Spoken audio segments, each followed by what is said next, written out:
This video will discuss how we can use the derivative to get information about how the graph is going to look like. We're going to start with the ideas of increasing and decreasing. An increasing part of the function is when the function is going upwards as you go from left to right. Now most functions are only increasing for part of the graph, not the whole graph. As you can see on this graph, there are times when I'm going down as I go from left to right. So when you're going down in this case, it's called decreasing. And when you're going up, it's called increasing.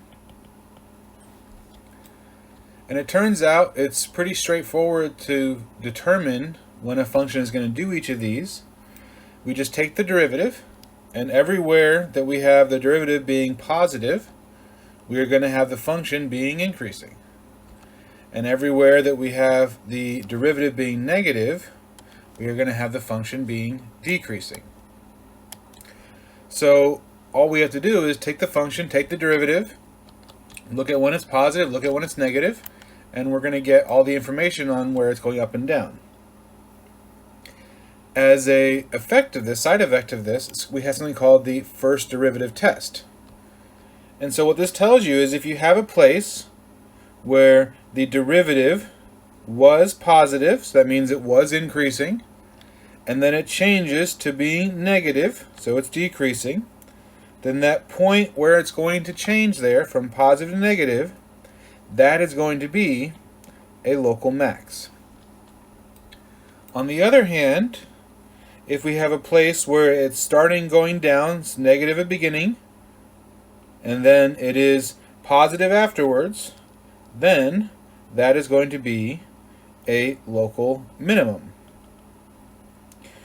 And lastly, if you have a case where it does not change from positive to negative, so it's like positive on both sides, and you can see this on the f of x is x cubed graph here. So it's going to be flat here. It's going to have a critical point at the origin, but it is positive on the left and positive on the right, and that is not a max or a min, so that's the neither case. So that's the first thing. Just by taking the derivative, we get where it's going up, where it's going down, and any local mins and maxes. It's very, very useful there. However, we can actually gain more by taking the second derivative. So if we take the second derivative and we look where that is positive or negative, then we are going to see where we have concave up and concave down. So let me explain what that looks like on the picture here. So if you have a situation where the graph kind of looks like a smiley face here, it's curving upwards, that is called concave up. And if you have a part where the function is curving downwards, kind of like a frowny face, that is concave down. And it turns out we can also determine these pretty easily by just taking the second derivative, and if the second derivative is positive, then you are going to be concave up. If the second derivative is going to be negative, then you are going to be concave down.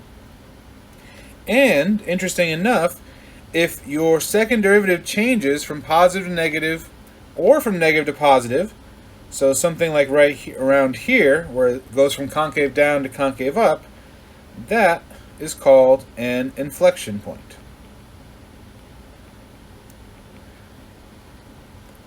The last thing is that we're going to use the second derivative again, but now have the second derivative test. So again, we're going to look at a critical point, and we're going to try to figure out if that critical point is a max, min, or neither. And the idea here is that if your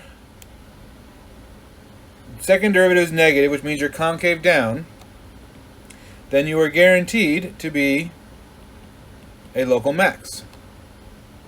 On the other hand, if your second derivative is positive, so that you get a local min here, then you know that the critical point is what we're going to have in that case. But the third situation here, is that we have the second derivative and we get the answer 0. But the problem is it turns out we don't know if it's going to be a max or a min or a neither. And you can show examples where you get any of those three possibilities. So the moral of the story is if your second derivative is going to be 0 here, then you just don't know. It doesn't tell you anything. And so what you have to do is you have to then go ahead and try the first derivative test, and then you'll be able to get your answer. So the second derivative test, it's sometimes easier. You don't have to figure out positive and negative everywhere. You just plug in 1 point. But it does have a problem that sometimes it's going to simply fail. And you just can't do anything at that point in time. So it's, you can try both tests, see which one you like more.